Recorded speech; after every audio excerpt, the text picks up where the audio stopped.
I want to tell you this morning it's my privilege to serve as the Henderson County Republican Party Chairman, and I'm grateful for your support. And as the morning and the luncheon develop, you'll hear a little bit more. I'll share some thoughts with you about what difference we're going to make in this county and hopefully for the balance of the state of North Carolina.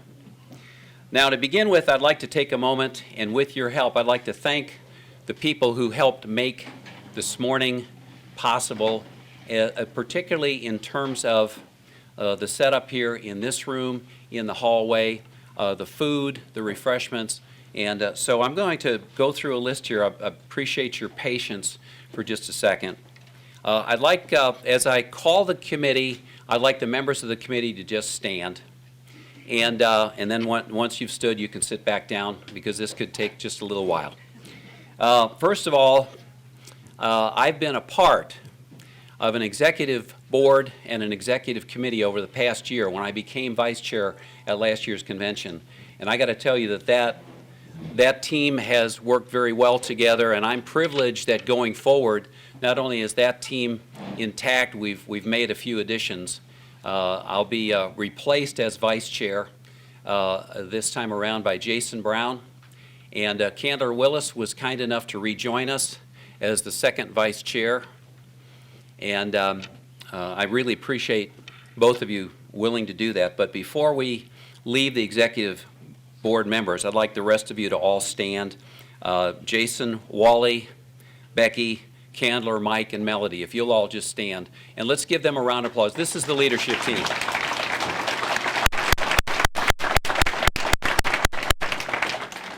Now, a convention wouldn't be a convention without a report from the audit committee.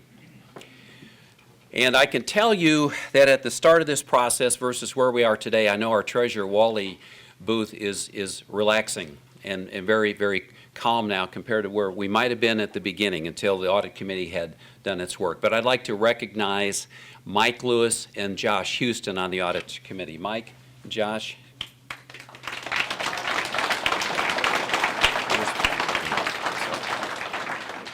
All right. See, you get an applause even if you don't stand, but that's a pattern I want to get out of. Let's get back to standing here for a minute. We have a credentials committee. Thank you, Mike. Josh, where's Josh? Yeah, all right. The credentials committee, that most of you, I think all of you, when you came in, you were asked whether you wanted to be a delegate in the conventions that are coming up. The District 11 convention meets every year. This year the convention is at Tuscola High School in Haywood on Saturday, April 26th. The state convention, which is out our way a little bit, out in Cherokee actually, will be the first weekend in June. My understanding that we had at one point this morning about 28 delegates who had signed up to attend those events. But the credentialing of that process was handled this morning by Becky Todd and Susan Meyer. So let's give them a round of applause.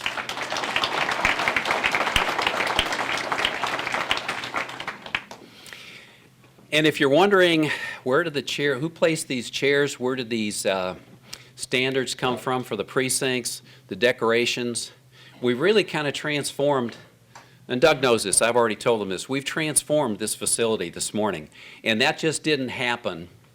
It was the deliberative and hard work of a team that I especially want to recognize now. And I'm going to ask this team, as I called your name, to stand and remain standing until we're finished. You know, in preparing an event like this, you have a whole host of things that have to come together, and they have to be timed well, and they have to be done well. And so let's go through the main room that we're in and the responsibility for the setup and the decorations. Carl Marola. Carl. Peter Davis. Peter Davis, where are you, Peter? They're in the kitchen. They're in the kitchen? What's he doing in the kitchen? He's supposed to be out here. All right, Peter Davis. The decorations here, Doris Hawkins and Melody Heltman.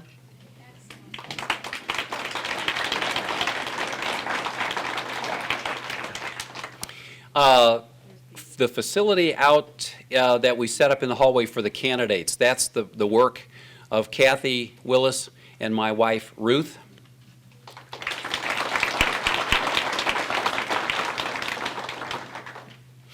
And we had someone who was sort of what I would call a pinch hitter, someone who was available to do what work needed to be done. And this team did such a great job that there was a little less opportunity for that than you might expect, but I want to also recognize Loren Booth. Loren?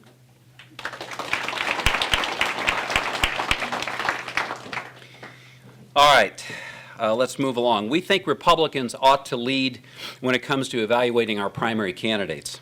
And I think the operative language is we the people. So to help that along, this party, working with its counterparts in the men's club and the women's club, will host candidate forums right here in this room beginning Thursday, April the 3rd at 7 p.m. And what I'd like to do at this point in time is I'd like to call out each of those forums, the races associated with them, and the candidates associated with them. Now, I think most of the candidates are sitting along this wall here, and what I'm going to do is when I call out the forum in the race, I'll call your name and have you stand, and if you don't mind, remain standing until we've gotten through the entire forum list. We have 15 individuals who've said, I want to wear the Republican jersey after this primary as the party's standard bearer. And we're privileged this morning not only to have them all here, but to give them an opportunity in the near future to really show us why they demand our support. So first of all, Thursday, April the 3rd at 7 p.m. we'll be meeting here, and we'll be entertaining a forum featuring the three candidates for county sheriff, and that's Michael Brown, Sheriff Charlie McDonald, and Eric Summey. Thank you.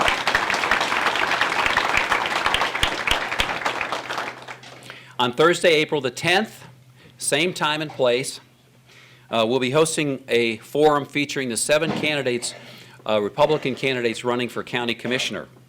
And we'll start off with the District 1 candidates Hogan Korn, Commissioner Mike Edney, and Andrew Riddle.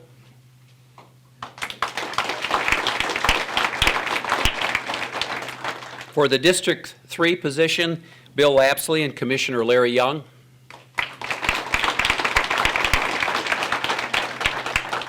And the last but certainly not least, the District 4 race featuring Tim Griffin and Commissioner Tommy Thompson.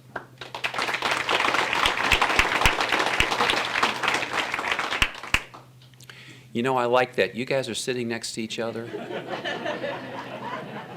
Yeah, yeah, yeah, very nice. Thank you. It's a great example. Thursday, April 17th. We're going to have our final meeting here, again, starting at 7. It'll be more of a hybrid.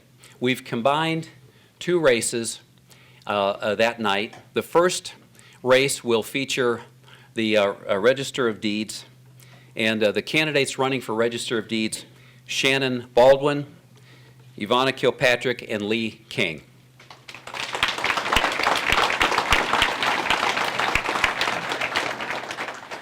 And certainly on the 17th, there's one more race that we'll be featuring the second half that night, and that will be the race for North Carolina House Seat 117, and that will feature Ronnie Edwards and Representative Chuck McGrady.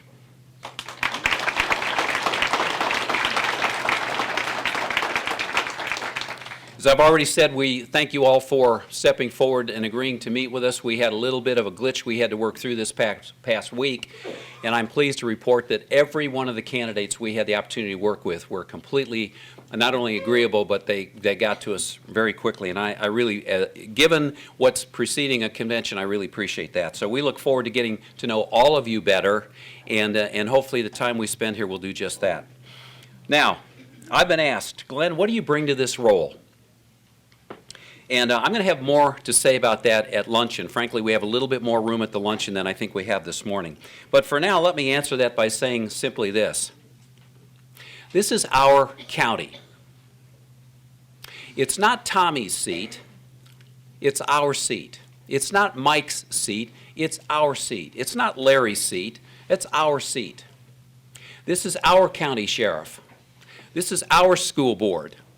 This is our North Carolina legislature, and heaven help us, that's our U.S. Congress in Washington. So whatever the condition of those entities, as it now stands, we live in a constitutional republic. And what that means is it's on our shoulders. When we stay home, when we cast an ill-informed or an uninformed ballot, we get what Colonel West calls the crap sandwich. And you know what? That's what we deserve. Now, race ahead with me to Wednesday, May 7th. That's the day after the election. By that time, this party will have its slate of candidates. And our collective goal is to win every race.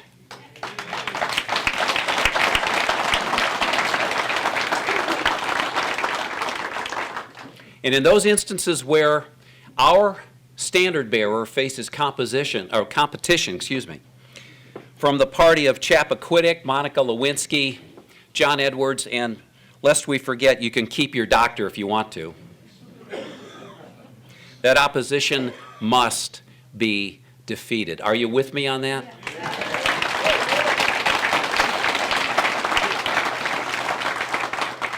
And just one more thing in closing.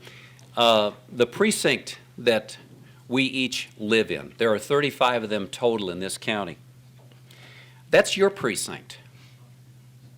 Do you know your precinct chair?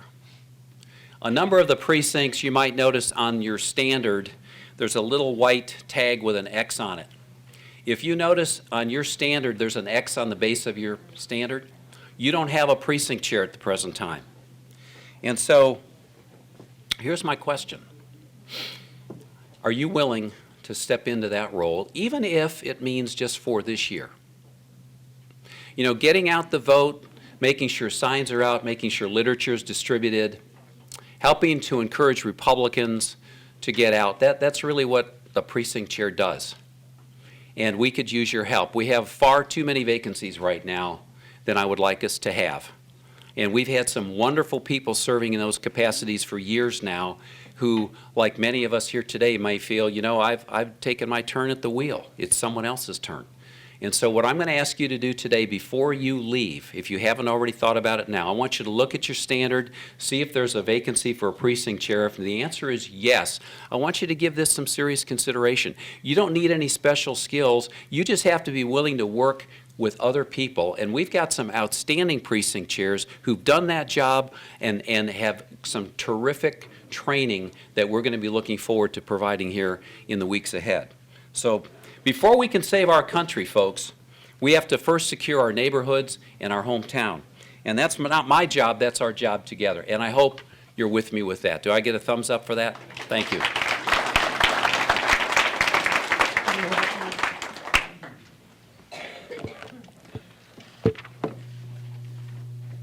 Well, good morning, and what an awesome crowd. Thank you for being here. And you know, we've got a lot of things to be proud of from the last year. We moved some mountains this year. We made a great state that much greater. And with that, probably, very, very conceivably, with 6 months of while we were in session in 2013, we arguably did more than a decade in terms of installing some conservative, principled measures. I mean, for over 80 years, it took that long to restructure our tax package. Folks, we've got a simpler tax package, lower rates, lower corporate tax, and we're seeing the benefits, and we'll see more of that as time comes. Some more of the monumental legislation that we were able to install. We had an albatross with unemployment liabilities, 2.5, arguably $2.8 billion liability, and it wasn't getting better. Well, unemployment insurance reform, while it wasn't necessarily popular, was another conservative measure fiscally to improve a tremendous problem that we had. Voter ID, it wasn't easy.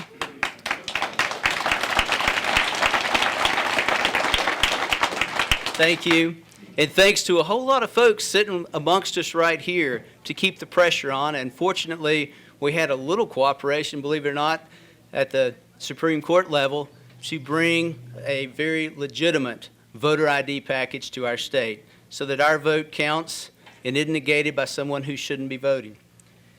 Anyway, reg reform, that was a huge elephant that we're eating one bite at a time, but we made some major bites out of the elephant when it comes to burdensome regulation that stifles business, job providers. That coupled up with our tax package, we're seeing results. And as time passes, we will see more and more economic good come to our state in the form of job providers so that we can, as people who want to apply our skills, be able to bring revenue into our areas and ultimately improve our quality of life, our standard of living, and make ourselves overall healthier.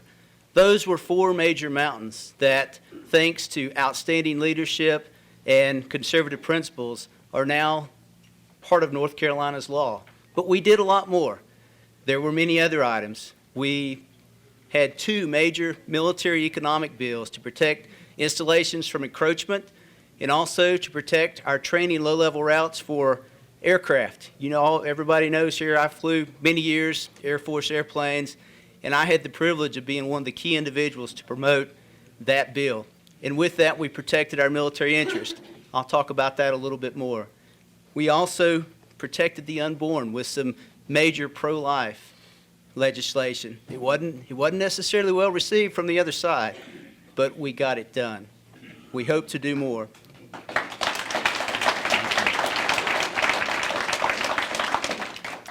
Another item, protecting the Constitution. Now, there's some folks that didn't necessarily like that, but my Foreign Laws Protect Constitutional Rights bill, I can tell you that some of the subject matter experts that I reach back to on a frequent basis are sitting in this room right now. I greatly appreciate your support, both in expertise and also advocacy. That bill had to make it through the House and the Senate twice. And that's another story, but we got it done, and it is now the law of North Carolina to prohibit the application of foreign laws in our courts if and when an individual's fundamental constitutional right will be compromised by a foreign law in the area of family law. And we got that done.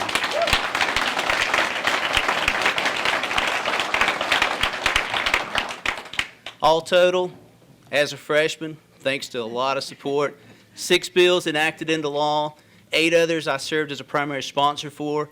We protected your privacy in terms of your personal information, protected private property rights. My first bill was one that was really tough. It wasn't necessarily pretty in terms of the resistance that we got, but from a property rights standpoint, it's now our law. Again, we protected military interests, constitutional rights, even a small jobs bill, and 2 that improved education. So it was a phenomenal year, thanks to you, thanks to our local delegation. There is no one, I don't care what their position is, can get something through the House and the Senate and into law through the executive branch by themselves. There's some that can come close, but in the end, our local delegation working together, and I will say also, it's always good to have Senator Thom Apodaca over in the Senate to help stuff. If it can stand on its own 2 feet as solid legislation, it will be guided to where it needs to go, and I greatly appreciate the fact that we have him. Moving forward into 2014, you know, it's a short session. I indeed hope it's short, not from the standpoint of not wanting to work, but we need to go down, fine-tune the budget. We need to make a few tweaks on some of the major initiatives that we did. Anytime you do something major, there's always a few rough edges you need to file off, and we'll do that. We've got some pop-up issues like the coal ash situation that you've read about. It happened on our watch. It was decades in the making. We will deal with that. And then we'll also deal with some education issues that need addressing. Specifically on that, well, it's not done until it's done. Entry-level pay, there seems to be quite a consensus to get it up to the national average. We plan to do that without raising taxes and operating within our revenue means. We'll also work to the extent we can on state employees and overall teacher wages too.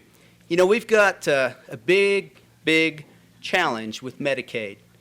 So when the April numbers with revenue from taxes start to come in and we get a better picture of that, certainly Medicaid, again, 6, 8 more years ago, our opposition that was in power then shoulda, coulda, woulda, and didn't address some just tremendous challenges that inevitably it's on our watch, and we're dealing with them. It's not easy to solve that particular issue when it comes to Medicaid, but we're doing it, and we will operate within our means to do it. Coal ash, things that pop up where you have basins that suddenly rupture and your drinking waters lies in the balance. Again, basins that were built before modern regulation that occasionally are having some issues, we indeed are going to address those in a timely, methodical, proactive, well thought out way. This is not a knee-jerk reaction that you simply throw something at to quiet the media. You do it so that it works long term, and we will be doing that. One other issue for the short session, and this will go into 2015 also.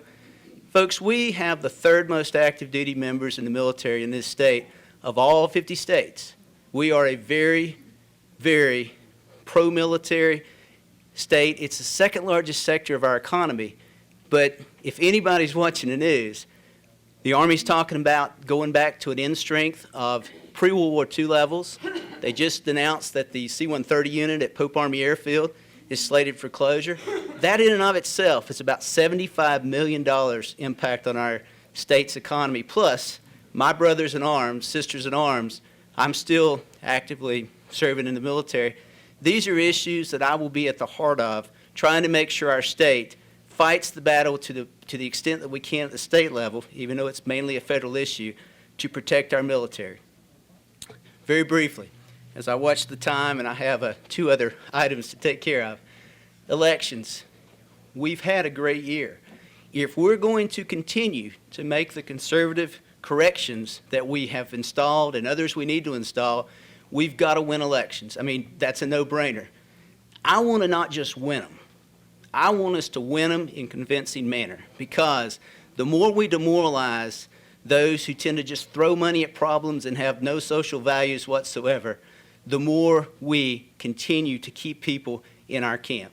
So when it comes time to winning, I don't care if it's state, local, or national elections, don't take 2014 for granted. We absolutely have to unlock the gridlock in Washington by winning the North Carolina Senate seat. We've got some great candidates. In terms of the state races here, come November, Senator Apodaca's actually got a worthy opponent. Don't take him for granted. He'll win, but let's make sure he wins big. For myself, I actually have a very formidable opponent who's been posturing for 8 months now as the immediate past chairman of the Democratic Party in Transylvania County. He and his 25 proxies are throwing garbage in the newspaper about conservative principles right and left. So with that, let's not just win, let's work hard and win big. Now, that gets me to this. And as far as the timekeeper, I was told I had a little leeway on the time with this. What we have in our state, a couple months ago, Grady and Doris Hawkins asked if I could get a flag for the headquarters building. They were going to buy it, and I said, hey, thank you, I'll take care of it. So let's give them the credit for the idea. But in doing so, there's 2 dates on that flag. This flag, our state flag. One represents the dates of the Halifax Resolves, which was certainly a catalyst for other colonies going into the signing of the Declaration of Independence on 12 April 1776 to ultimately support declaring their independence. We also have another date. Now, sometimes people will dispute the Mecklenburg Declaration of Independence, and it also dovetails into the Mecklenburg Resolves. That's the 1775 date. What that is important on our flag, that our forefathers, the patriarchs and matriarchs of our state, saw the importance of freedom, independence, and a government bound by a constitution. They found it important enough many, many years ago to put those dates on our flag as a reminder. And it gets back into simply us, what we stand for in this room, operating within the confines of a constitution so that we have our freedoms protected. And with that, Glenn, I know you will fly it, display it proudly. This one has flown over the Capitol.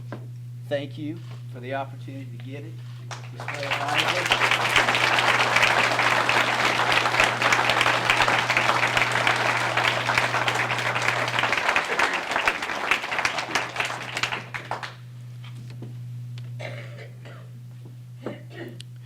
This gives me an opportunity, just as a reminder, we have a new footprint on 3rd Avenue. at 144 3rd, just next door to where the party used to be a number of years ago. And the site is coming together, and we're pleased with the progress so far. I don't have enough information yet as far as when we will have our grand opening. We're expecting that will occur shortly after the primary election, but I do want you to know that this flag is going to be proudly displayed in the window on 3rd Avenue, and I want to thank you for that. Thank you.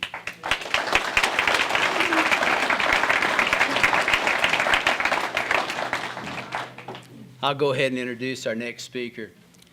Folks, all that stuff I talked about, and there's a whole lot more behind it, would not have been possible with outstanding leadership in our House and our Senate, and for that matter, across the board. After 140 years of having one obstacle or another to conservative principles, we had a chance to do some major items. I want that chance again, and with that, we have to win elections. The Speaker of the House, House of Representatives, Speaker Thom Tillis, now U.S. Senate candidate, which is a race we absolutely have to win. And it's very plausible for the Senate to go back in the majority of Republican conservative control. Our state absolutely has to win that. So with that, I'd like to introduce an individual who is extremely sharp and is the reason so many of the items that came from the House of Representatives found their way successfully through the Senate and to the governor's signature, or if it had to go another way, veto override, is Speaker of the House, Senate candidate Thom Tillis.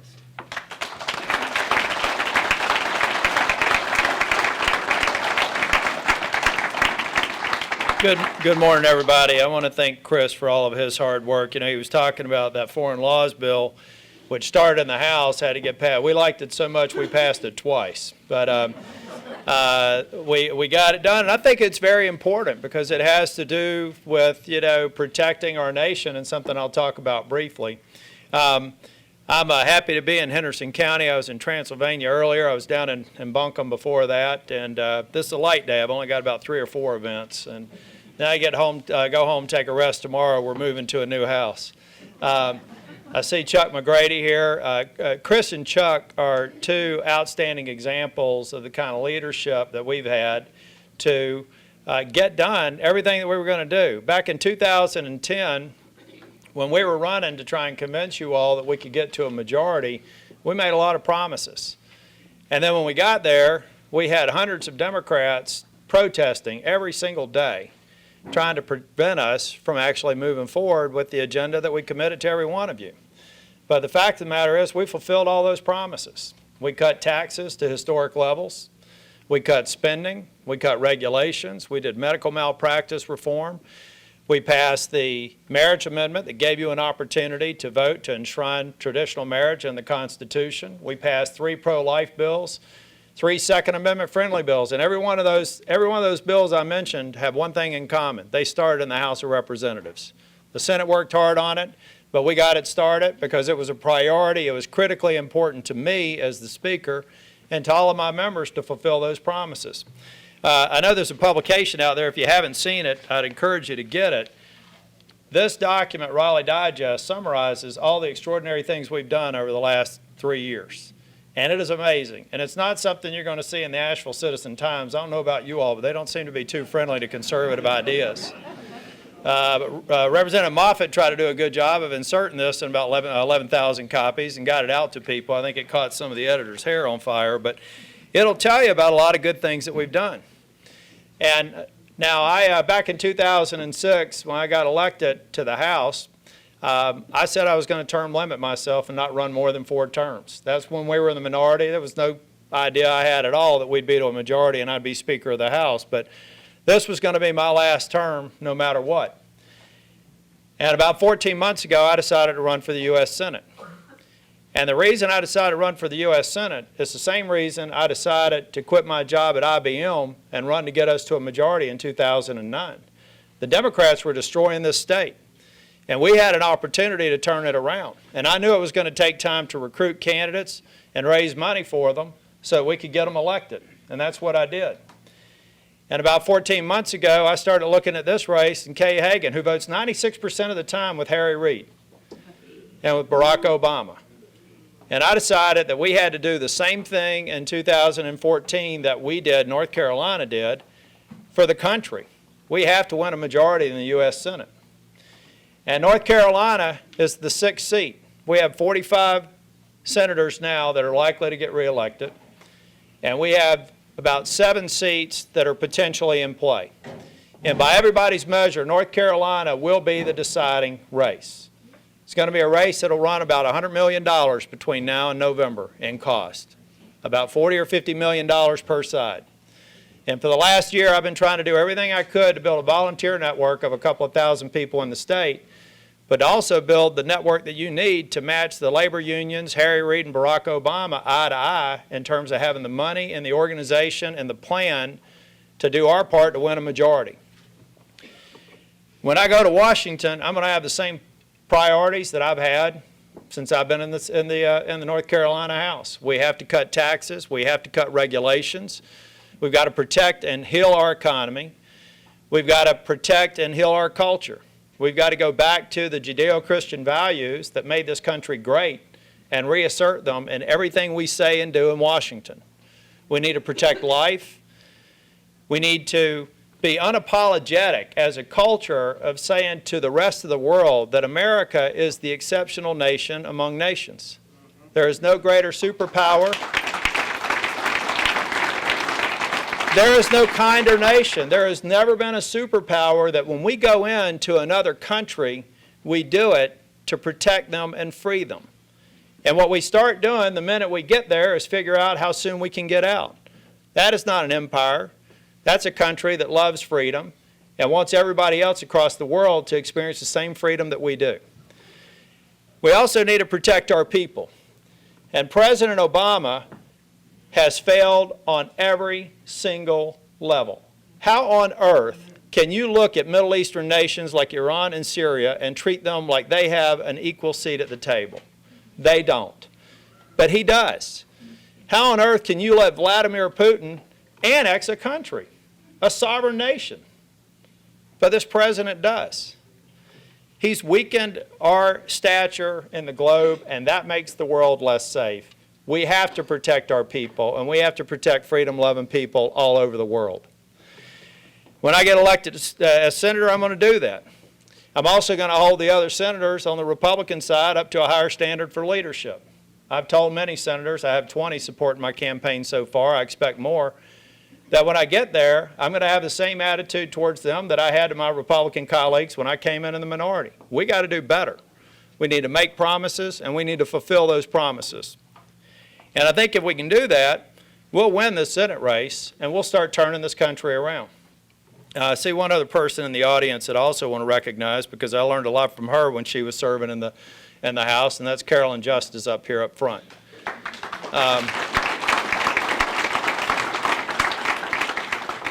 But I tell you, I have a lot of optimism, and I think this race needs to be about optimism.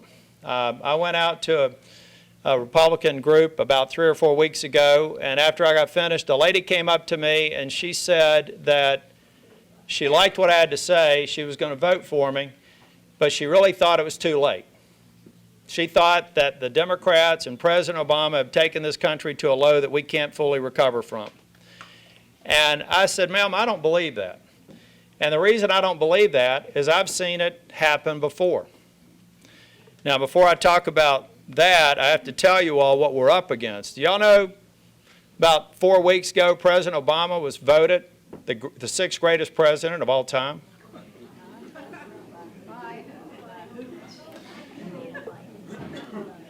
George Washington, Abraham Lincoln, Ronald Reagan, 39 tied for 4th place, Jimmy Carter, and Barack Obama. Did you all think, and the reason I say that, did you all think, many of you around here were alive when Jimmy Carter was driving this nation into the ground? Do you ever think we'd have a president that was worse than Jimmy Carter? But we do. But the reason I tell you all that story is that, and the reason I responded to the lady the way I did, was I said, I've seen it turn around before. In 1979, I was living on my own in a trailer park and working in a warehouse. I didn't go to school or college. Graduated from high school and went to work, because that's what a family of 6 kids did in my time. You got a high school diploma and you went to work. I went on to attend 5 different colleges and get a degree. But when I was that 19-year-old kid working in a warehouse, we had all the bad things that are going on now. Russia, the Middle East, oil, unemployment, felt the same way. We were down to that same depth. But then an election happened, and a leader came on the stage, and leaders in Congress got together, and over a few short years, we waged the war against the Soviet Union in the Cold War, and we won it. We turned the economy around and had some of the most prosperous times in all of our lifetimes. We rose to the most exceptional nation, respected nation in the globe. So I said, ma'am, I know it can be done. If we win this race, if we get a majority and we hold the Republicans up to the standard of working together and fulfilling promises, we will succeed. And I believe that we need to have that optimism, and we need to recognize that the threat is great and the threat is very real. The Democrats have already spent $2 million attacking me. You've probably already seen the ads. $2 million, Harry Reid, the most money spent in any state, the first money spent by Democrats in any state, $1 million in negative attack ads against me. And then the so-called Patriot majority, sounds like one of us, is actually a clever name for a liberal organization funded primarily by labor unions, has spent another $1 million attacking me. They know that I can beat Kay Hagan. They know if they see me on the ballot in November, then they're likely looking at the 51st senator in the U.S. Senate. And I'm going to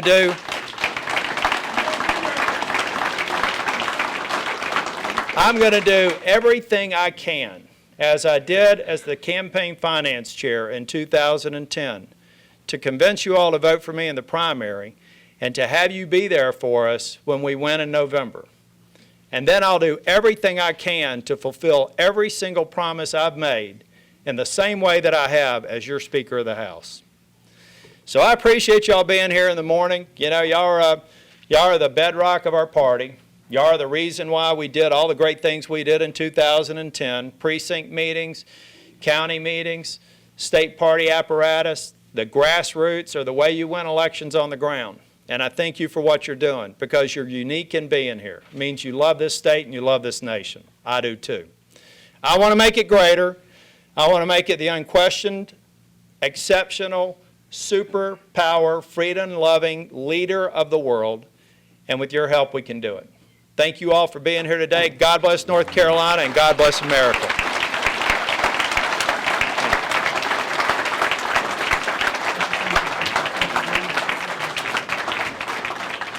Ladies and gentlemen, a couple of things real fast. There was an oversight. There was a name that was not on our printed list. We need to correct, and we need to recognize Lisa Edwards, who's on our school board. Lisa, where are you this morning? Lisa, in the back here. Lisa, thank you very much. And sorry about that. Listen, are there any other elected leaders that we did not mention? And certainly that's not intentional, but anybody else that's here that we have not, identified you and recognized you this morning? Do we have anyone at all? I want, real quickly, Judge Levinson, who we recognized here a moment ago, has come a long way to be with us. Judge, if you want to, and I don't want you to feel compelled, but we'd like you to say a couple words if you'd like to.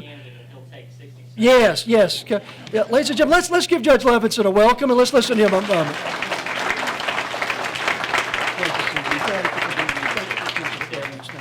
Greg, thank you very much, and I will be very brief. And frankly, it's difficult to go right after Tom, but it's so good to be in Western North Carolina.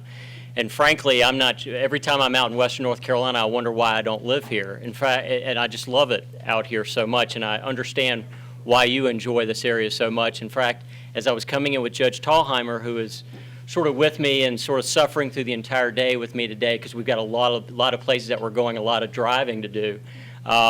I told Ben on the way in that my favorite single place to hold court is Henderson County. And I don't say that anywhere else. It is because of the Greg Newmans of the world. It is because of the people of this county. And it's reflected through that courthouse institution that you have here, obviously very central, important institution that we have, that you have here in Hendersonville. So very good to be with you. I just want to take just a brief moment, and I will share with you a couple things. Every day in our civil courts and our criminal courts, judges of all sort make constitutional decisions, whether they're in a civil courtroom, whether they're in a criminal courtroom. But the 7 members of the Supreme Court of North Carolina have a special relationship to that document that we know of as the North Carolina Constitution. It is the 7 members of the Supreme Court of North Carolina who are ultimately responsible for the application and the interpretation of that very important document that recognizes our sovereignty. And it is true that I'm asking you to have faith in me to work with the Paul Newbys of the world and the Mark Martins of the world and the Bob Edmonds of the world in order to hold that sacred responsibility. And let me say this. I've been very blessed and privileged to be a member of the judiciary, frankly, since 1996. District and Family Court judge, North Carolina Court of Appeals judge, presently as a Superior Court judge. But the greatest blessing that I have ever had and the greatest public service blessing that I've ever had was when Alberto Gonzales and the Bush administration asked me to lead the civilian rule of law team into Iraq and Afghanistan during that 2007 and 2008 period of time. While I have the great benefit of being a member of the judiciary and serving in a way that hopefully fulfills needs, that was my greatest privilege and honor to serve in Iraq and Afghanistan for you and for the Bush administration. Let me say this, as you're looking at your candidates for the court, I will share with you this, and then I promise you I'll sit down. 3 years of technical training as a lawyer, 3 years of law school, do not qualify me to make the types of decisions that we hire our congressmen, our state senators, state representatives to make. It's a very simple, fundamental concept. And frankly, it's frightening to me that everyone doesn't share that view, that our court's influence is limited, and that while I'm accountable to you, as all public officials have a measure of responsibility to everyone, I am accountable in a different way than your elected representatives are, those that we send to Raleigh and those that we send to Washington to make our public policy decisions. All of us have an obligation as citizens to help hold the Constitution on our shoulders. All of us do as citizens. Judges have a special relationship with respect to making sure that our rights are vindicated, that the guilty are punished, and to adjudicate disputes in a way that comports with the law. I will share with you that I'm a constitutional conservative. This is who I have been in my heart since day one, and I am a Republican at heart. It is my request of you that you consider my candidacy for the Supreme Court this year. I'm going to be joining you for lunch today and hope to have a chance to chat with all of you. And I will share with you this. I have 3 very simple commitments to you should I go and join Paul Newby and the rest of those fine people in Raleigh at the Supreme Court. Honest public services, consistency, and a commitment every day to doing everything I can to reach the correct result in all of those matters that come before the court. I am very blessed and privileged to be with you here today. Frankly, don't be surprised if I end up moving down the street from you at some point. I usually stay over in Flat Rock when I'm in town holding court. But I got to tell you, too, that I think the world of this gentleman, Greg, he's just behind the stretch there. Can we give him a round of applause as your district attorney? And I think the world of him, his staff, and all the good folks of Henderson County. But thank you very much for having me and allowing me to address you for a few moments this morning. Thank you.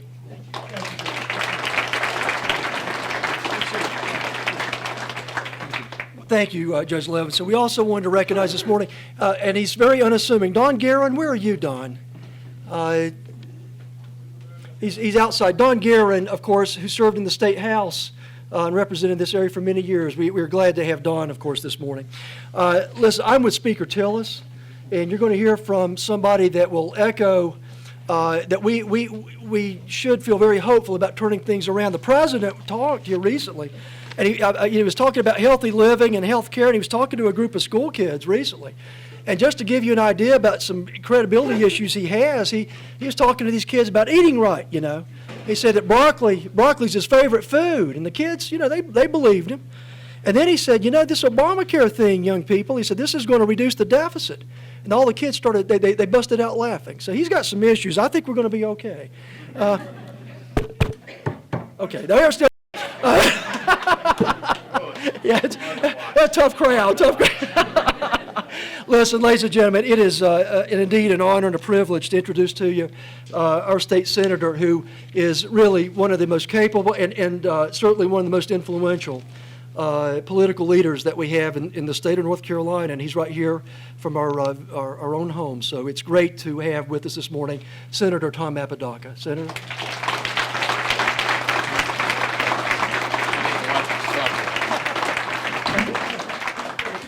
Thank you. It is really good to be home. I see a lot of familiar faces.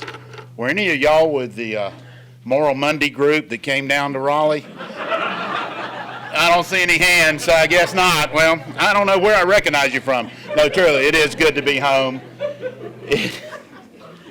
It's been a heck of a year since I saw you last at this convention.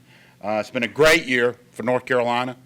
I'm not, lucky for y'all, I'm not going to speak long today because I got to do this again in here Wednesday morning, and I hope to go at length and go over what we've done in Raleigh.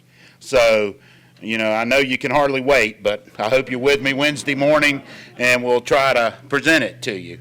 There are a couple of things I do want to mention, though, while we're here, and I think it's appropriate that Judge Levinson is with us today because I feel the most important races we'll have in November are our state judicial races for the Court of Appeals and the Supreme Court.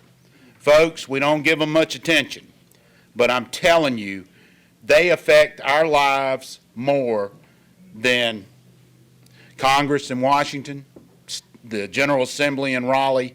They can make decisions that affect every one of us in here and can set back anything we've done to better North Carolina and move it forward.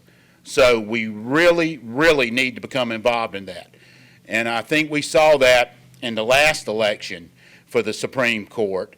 And, you know, that was a key race for us. And it was wonderful that we won it, and it's made a big difference. Because, let me tell you something. This is something we need to brag about as Republicans.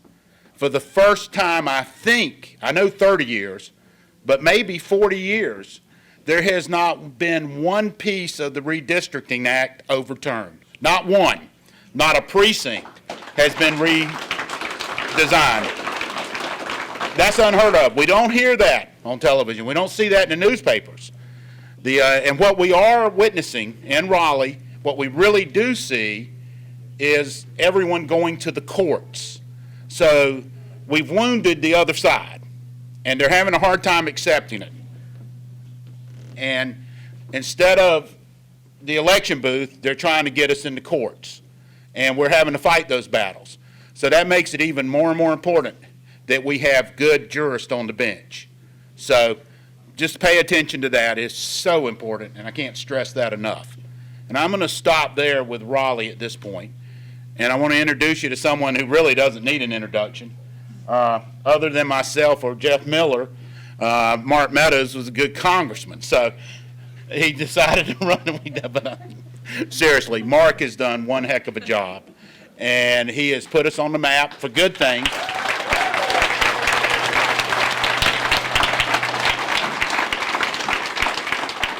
He has hit the ground running as a freshman, and the Apodaca family always be indebted for him hiring our son. So without anything else, I'd like to introduce Congressman Mark Meadows.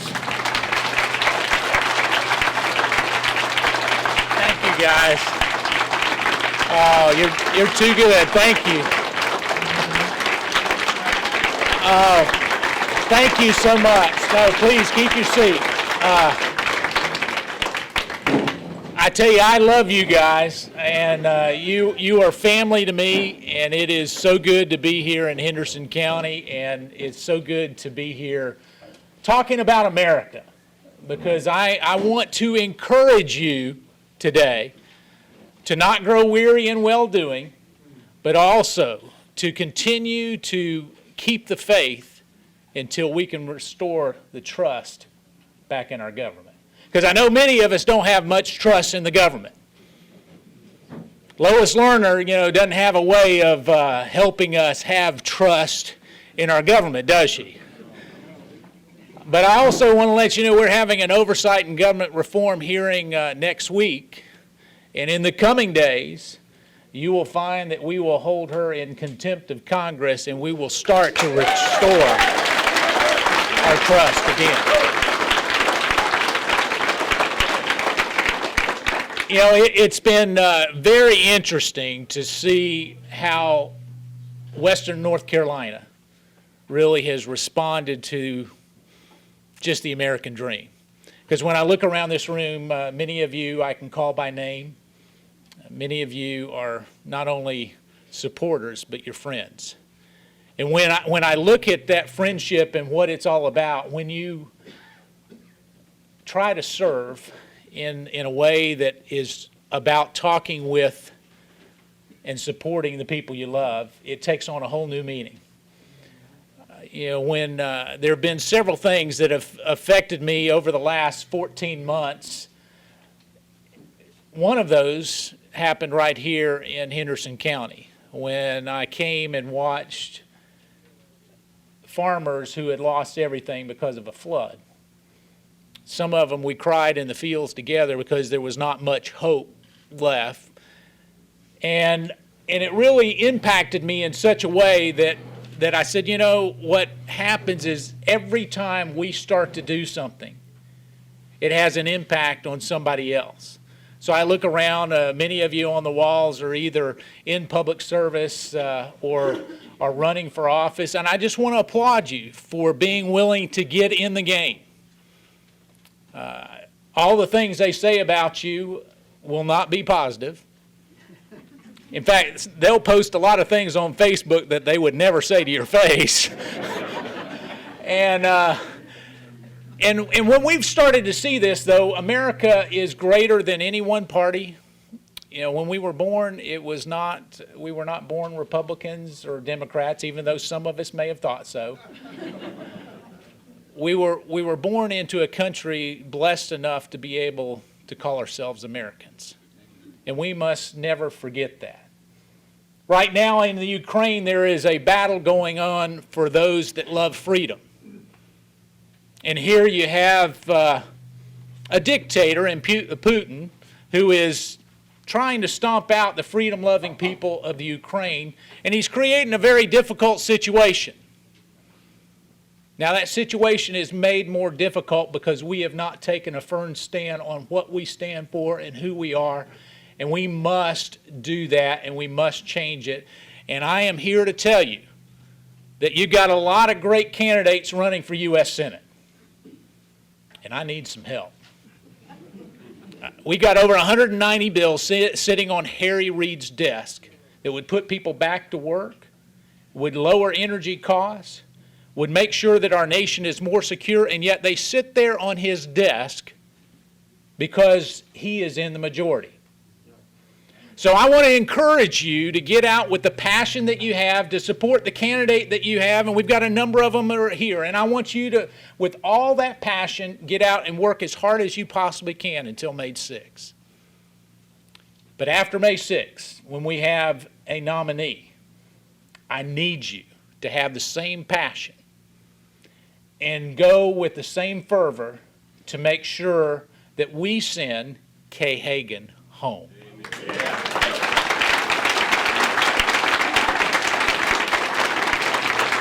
Now the problem is there are some of those candidates that we are not as supportive of, and I can look around and I know many of you. I know your politics, and there's depending on who gets nominated on one side or the other, you're going to want to take your ball and go home. But this needs to be a referendum on sending one person to the minority, and that one person is Harry Reid. And we need to do that and make sure that we do that. Because when you talk about caring about our values, really, Harry Reid, he could care less about the people of Western North Carolina. And I hate to say that about anybody, but the most powerful person in Washington, D.C. is not the President of the United States. It is truly the leader of the Senate. And when you have someone who is more interested in politics and holding it up for political gain, people get hurt. But I am also confident of this thing, is that the men and women that I can call friends in this room and across Western North Carolina, I've seen your resolve. I've seen the fact that you're willing to get up and fight again. I've seen the fact that many times what happens is you have a disappointment in an election. And 2012 I was glad that they called my race early, is all I can say. Because after that, it became very discouraging. But can you imagine what we could do if we have the Senate and in 2016 we have the White House? You know, it is time. It is time that we reload. It's time that we are reminded of the fact that men and women have fought for freedom. When we start to look at our military and the way that it's about to be gutted because we think that we live in a safe environment, I'm here to tell you that we don't. There are almost unanimous votes in countries far away. They want what we have, but they hate who we are. And we need to recognize that, guys, because, you know, this is a battle of who we are, and men and women have lost their lives and shed their blood so that we could wave a flag, sing the Star-Spangled Banner, but more importantly, that we can enjoy those freedoms that the Constitution and our founding fathers promised us that we should fight to defend. I want to close with two stories because I promised that I would keep you on schedule. And the most pressing question that I get is Greta as nice as she appears on TV? And the answer to that is she's actually nicer than that. She cares about, and here's her philosophy. She says, if it's important to the people in Appleton, Wisconsin, which is where she's from, then it should be important to most of America. And that's the way that I view things. If it's important to the people in Henderson County, Western North Carolina, and throughout, then it probably is important to the majority of Americans. Because when you're in Washington, D.C., they have a totally different view of what efficient and accountable is all about. Can you imagine that? You know, we have billions of dollars, well over $100 billion that we spend on an annual basis that we don't know where it goes. Now, we don't know where it goes. Now, eventually that adds up to real money, and so we need to start to rein that in. You know, we can't just keep writing checks that our grandkids and our great-grandkids are going to have to repay. We can't do that. We have a responsibility. And if I were to ask most of you in terms of the American dream, if I were to ask you about your parents and said, well, when you were growing up, would they say that you were going to have it better than they had it? Almost every one of your parents would say, yes, my children are going to have it better than I had it. But if I ask that same question today of parents, there's not as many hands that go up. There's not as many people who believe that our kids are going to have it much better than we have it. But I also want to say that we've been here before. And because Jimmy Carter said our best days were behind us, and Ronald Reagan came in and said that that is not true. He limited government. He limited the way that we do functions. He actually was a man of principle. If you remember, here was a guy who represented unions, came into office, and one of his first things he did was take on the FAA and their union and say, if you don't go to work, we're going to send you home. They didn't believe him. Guess what happened? They went home. That's what we need to do. We need to be leaders who say what they mean and mean what they say. And that's where we need to be. I'm here to say thank you so much for your support. Thank you for your encouraging words. I can't tell you that there have been days when I thought that the fight was too great. And I get an email from one of you or get a text or something and you've just said, you know, continue the fight. I've gotten more advice since I've been in Congress, I can tell you that. But I also want to say that our nation is truly worth fighting for. And it is not a lost cause, guys. It is not a lost cause. So I close with this story. In 1812, the War of 1812, the British came in. They burned the White House. They burned the Capitol. There's bullet holes still in the stairs in the Capitol that remind us of that day when they came in and they looked to take it over. And there it was, a battle that raged on for more than 2 years. And in 1813, for $405, they commissioned this big flag. It was 40 by 32 feet. It was so big that what they wanted to do is be able to hoist it so the British would be able to see that the red, white, and blue was flying. Well, that flag ultimately got flown over Fort McHenry. Most of you know the rest of the story, and that story is where our Star-Spangled Banner came from. Because after 25 hours of bombardment of bomb after bomb after bomb after bomb, in the dawn, that early dawn, Francis Scott Key looked out, and there it was, still waving, still flying. The flag of surrender was not there. There was not a single person who had put up the surrender flag. But the rest of the story that doesn't get told very often is about 22 patriots. 22 patriots who took their boats and sunk them in the Baltimore harbor. 22 patriots who probably depended on those boats for a living. And as they sunk those boats, they really may have been giving up their livelihood. But what happened is their neighbors and their friends say, "Why would you be sinking your boats for a lost cause?" Perhaps some of you are hearing that you're fighting for a lost cause.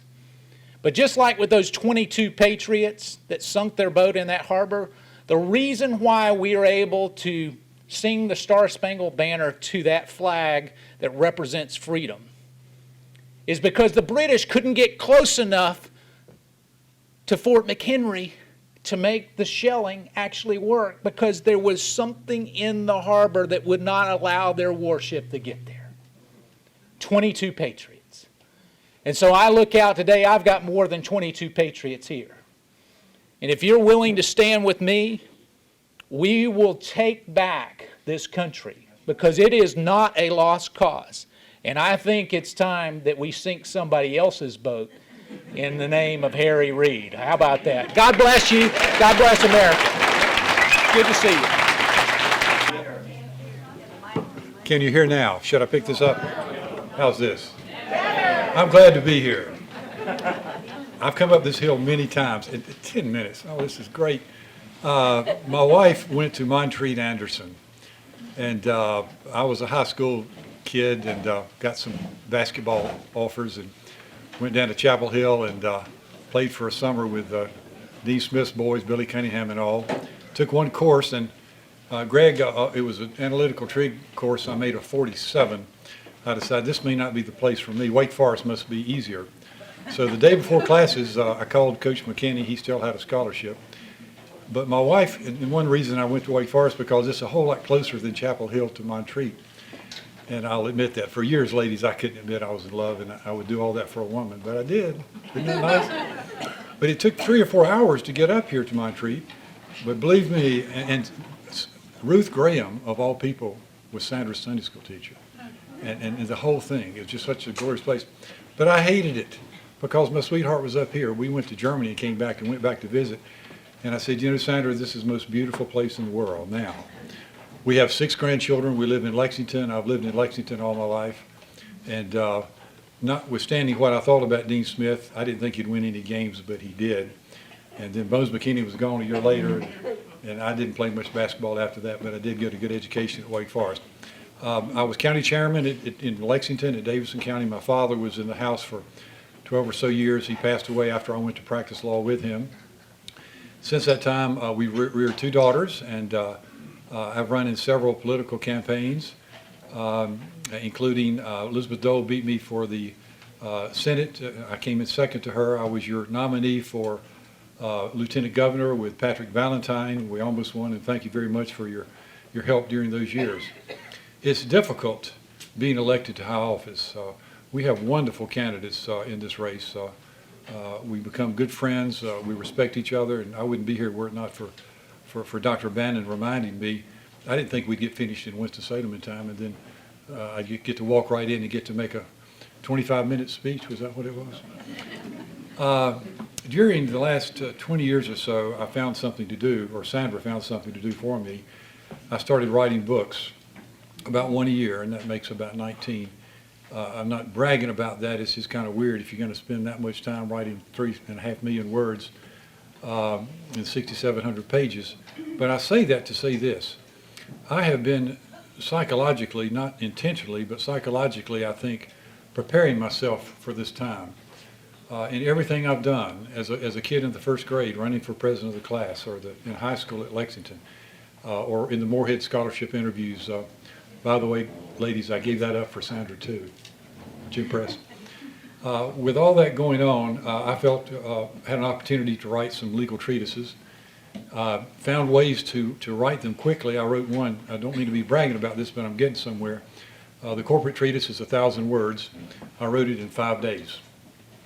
And I say that to tell you this, that I prepare myself to know how to do things in a simple, direct way and get the job done. Within those books is a complicated a dictionary, a book entitled A Lawyer Prays God's Will for His Client, a book after I ran against Elizabeth Dole. 2 days later, I'm waking up in the bed where I usually wake up. And with a conservative mind, a new model for government went right across my brain. I said, no, Lord, not another book. Well, 2 days I had to spit that one out. It is endorsed by Jesse Helms and Locke Faircloth, and it sets out my dream and my vision for an America. Well, after the last lieutenant governor's race, with the economy falling apart as it did, I had to go to work for a change and really work hard, and never dreamt that this would happen. Then last year, I had every kind of illness you could have, non-life-threatening, thank the Lord. Had surgery. I'm explaining why I'm late getting in this race. Had surgery at Thanksgiving, non-life-threatening. 5 days before we filed, I did not have the energy to drive to Asheville. And I kept waiting and waiting. Sandra didn't want me to sign up, but I have. We're raising no money. I'm going based on old time's sake and name recognition, I hope, and hope some of you will remember that I have something to say in this race. Now, on to the issues. There was a public policy poll that first came out after we all signed up to do this that found that there were 6 of our good candidates who at that time would not defeat Senator Hagan. One of the 2 who would is standing before you. And the percentages were Kay Hagan 43% and Jim Snyder 44%. That was 2 days after I signed up, and nobody knew I was running. I'm not boasting about that, but you know that I put, well, this is my 7th race. Mr. Lincoln had 8. I hope he won't make me wait that long a time. I've got to tell you this image Carl Sandburg painted of Lincoln going across the prairie of Illinois in a buggy, a lawyer, a sole practitioner, just like, I'm not Lincoln, but just like me. In 3 months, he became 1/3 of the federal branch of our government. That's how great this country is, where a poor lawyer like me, or even a physician or ministers, can have this opportunity. I want to tell you a few facts, and a few facts only. If I had defeated Elizabeth Dole, and people like me had gone to Washington, you would not have seen the North American Free Trade Agreement passed. When I go to work, I almost cry. I look to the left over the railroad tracks, and there are 16 acres of vacuous, empty warehouses, furniture plants, the largest bedroom furniture manufacturer in the world, gone. Textile companies gone. 5,000 jobs in my town of 20,000 people. We were decimated by Washington, Republicans and Democrats voting for the North American Free Trade Agreement. What's our country coming to? What in the world is our country? And then New York, Wall Street.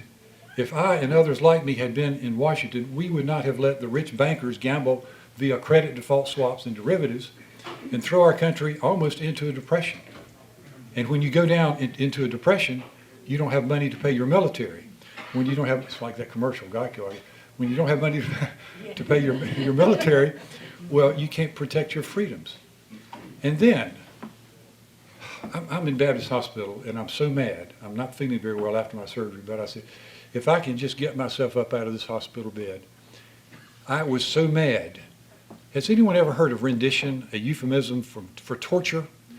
You know, over half of our people think it's okay. When I grew up watching the Cowboys and Indians, the bad guys did that. Waterboarding. Republicans and Democratic presidents indicating that this kind of torture against our enemies in the name of freedom, when you start doing stuff like that, folks, there's something rotten in Denmark. And I think there has been. Something that drives Dr. Bannon and me, particularly, and probably the other candidates as well. There was almost nothing happening for the babies. 54 million unborn children since Roe v. Wade. As a lawyer, I took a case to the U.S. Supreme Court that followed the DiDonato case that had an 8-pound baby in utero, and they said this was not a person who could bring a wrongful death action. I said, it was too. So the Court of Appeals knocked me down. The Supreme Court finally passed and said, yes, Mr. Snyder, you are right. This is a human being. 54 million children euphemistically aborted, truly stated, destroyed, and we still sit here doing almost nothing. Well, I promise you, when I get to Washington, I and others like me are going to attack Roe v. Wade, and we're going to see that we turn this thing around, and the babies of this world who should be born are going to be born just like the Lord intended that to be. Ladies and gentlemen, we again have such, in conclusion, such outstanding folks. We have a minister, we have outstanding physicians, one of whom delivered a baby last night. You know who that would be, amazing stuff.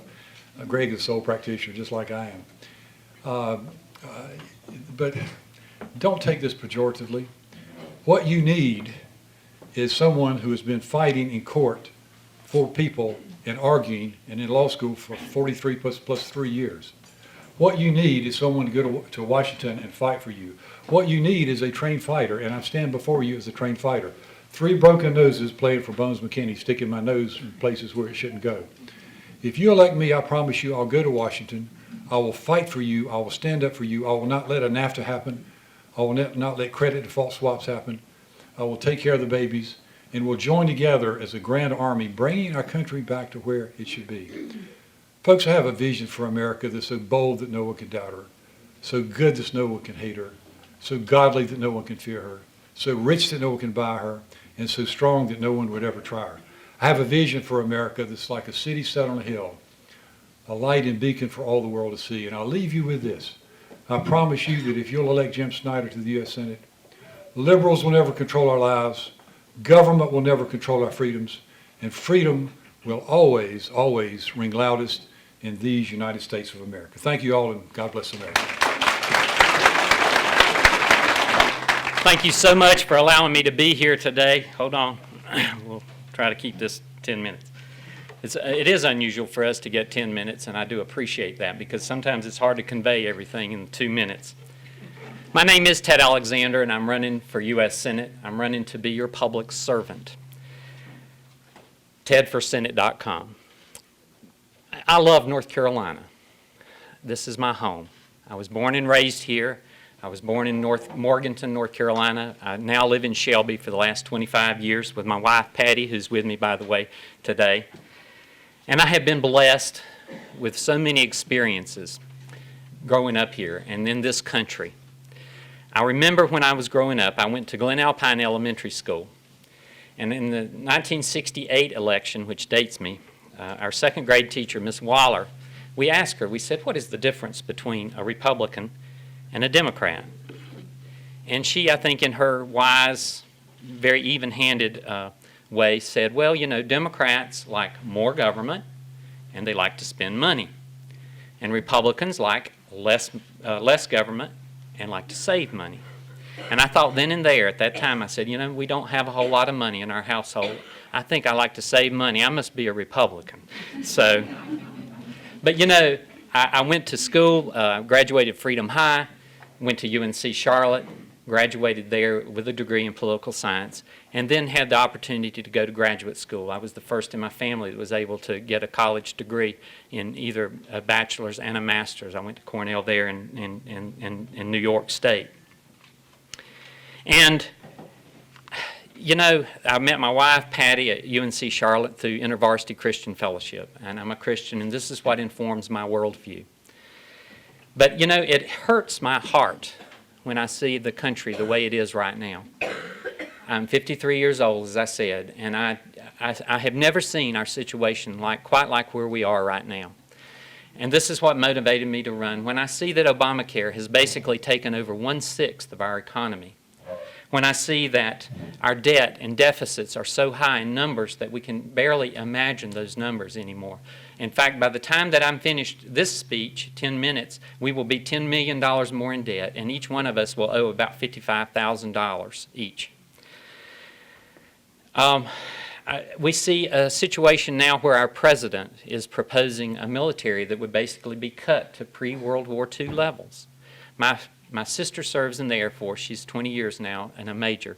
My father served in the Navy. And it's unconscionable to me that we would be putting our military back to those levels. We have an attorney general who tells us that he is only going to enforce the laws that he wishes to enforce, and that he's otherwise telling other attorneys generals that they only need to enforce the laws that they like. And then we have a vice president. See, I don't even have to say anything. We have a vice president who then basically says, you don't have to work, that we will take care of you. And, then we have a situation where our regulations are so much now that we are regulated everything from the one-size-fits-all Common Core curriculum all the way down to the kind of light bulbs that we can use. And we also, as a Christian, people of faith who hold Judeo-Christian beliefs, that those fundamental foundational beliefs that have brought our country to the greatness that it is, we are now told that we don't have a place, that we don't have a voice, that we should not have a voice because we disagree with the elite. And that furthermore, we're part of the problem because we hold to pro-life, because we hold to pro-traditional marriage. And we're told that we're haters because of this. This is not the country that we're all accustomed to knowing. In this election, you have a choice. There are 8 fine candidates, any of which one would be far superior than what we have right now in the U.S. Senate. You have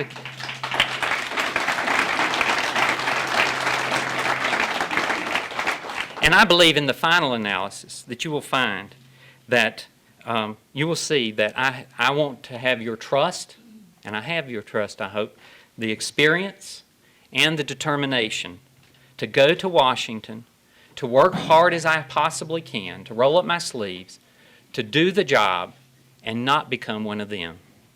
When I ran for mayor of Shelby, and I served 2 terms, and I term limited myself after serving 2 terms as mayor of Shelby, there were 2 things that basically I ran on. One was the reduction of crime. When I started, our crime rate was the 2nd or 3rd highest, depending on how you looked at it, in the state in terms of crime and violent crime for a city our size. We were not the city of pleasant living, as we are called. And the second thing I said I would do is work on job creation and economic development. And I've done both. I did both of those things. I kept my word. By the time I left as mayor, we had reduced our crime rate to the lowest in 30 years. When I said I would work on economic development and jobs, we did just that. We literally saved PPG Industries, which is our largest employer and had 5 furnaces and our largest natural gas user in the city of Shelby. When I was running for initially, we had a panel where we had questions. And one of the questions was, what are you going to do when PPG closes? And I felt that was just totally unacceptable, that we were not going to just stand by and watch our largest employer close. So we worked over the next year or 2. Immediately when I started being mayor, we immediately started working with PPG. And lo and behold, we worked out a creative arrangement with them about a year or 2 later where we actually saved 660 jobs. They're now fully operating with 5 furnaces of the 5 furnaces they have. And I'm very proud of that fact. And then we worked on other things, such as we recruited Baldor, Clearwater Paper. We created the Foothills Commerce Center there, along with our county commission there in Cleveland County. We recruited Schletter, which is a job producer that has created 270 jobs. Because I believe firmly in agriculture, and it's our largest industry in North Carolina, I started our first agritourism initiative, which has really paid off. We have a farmers market now that is locally based, And I'm really proud that we were able to get that done and really highlight the importance of our agriculture in Cleveland County. We recruited films like The Hunger Games. And you can come and actually see where they filmed, what is it, number 12, District 12. We filmed, Blood Doesn't Sign My Name was another movie that we recruited. We worked closely with the private sector to encourage the creation of the Don Gibson Theater and the Earl Scruggs Center, and I would encourage you to come see those two great venues that are in our uptown area there. And then we recruited the North Carolina Baptist Men's Camp, which is a tremendous asset to our community in terms of they go out into the community and they do great work in terms of ministering for people who need help with building assistance and wheelchair ramps and things of that nature. And then we recruited the American Legion World Series, and I'm real proud that Shelby, North Carolina is now the permanent home to the American Legion World Series, so you must come in August and see the best baseball you will ever see. And then we also, made our downtown into one, I think, that is the envy of many across the country because of our business-friendly our practices. In other words, what I mean to tell you is that I did what I said I was going to do. And when I tell you that I go to Washington to repeal Obamacare, I'm going to do my very best, my absolute very best to put this thing to bed, because it is hurting our country. It is really hurting people, and it needs to be repealed, period.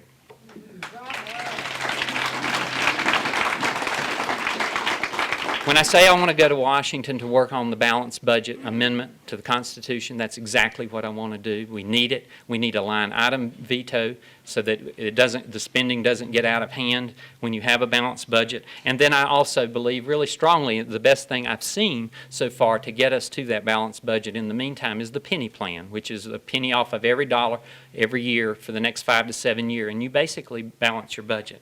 I believe that we need to put our military in superior ranking across all respects so that Russia does not feel like it has the opportunity to do just the kinds of things it's been doing recently. And then when I say that I want to work as well to appoint those kinds of judges that have the original intent in mind so that we do not see things like when our state passes an amendment and we don't see it overturned by some federal judge. The Senate is real key on this kinds of things. So that's what I mean when I say when I'm going to go to Washington, I want to go. I don't want to be one of those. I want to just go represent you, be a service to you, and work my heart out for you. And that's why I'm running. I served as our chairman in Cleveland County of our Republican Party. Before that, I was on the executive board and served as vice chairman. During that time as vice chairman was the very first time Cleveland County is a very Democratic party oriented. During that time, we for the first time, we went every office that was in the election for Republican, and that was no small feat. So I appreciate so much what you do here at the local level and all that you do to make our conservative values and push them forward. So I want to thank you so much for allowing me the 10 minutes that you've given me. It's been a real pleasure, and my wife and I are really honored to be here today. And I thank you, and I just encourage you to meet me more at tedforsenate.com. And if you would like to sign a sign-up sheet later on, we'll certainly do that. We won't bombard you, but we'll keep you up with information.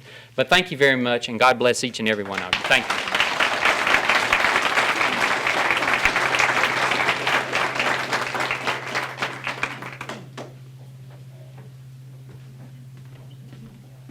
Thank you for this great opportunity to talk to you here at Henderson County. My name is Greg Brannon, and I am also running for the United States Senate on our side. We are right now at a constitutional crisis. Doesn't matter what the issue is. It's because the federal government usurped their power. The idea of federalism has been destroyed. I myself, we're talking about our party here.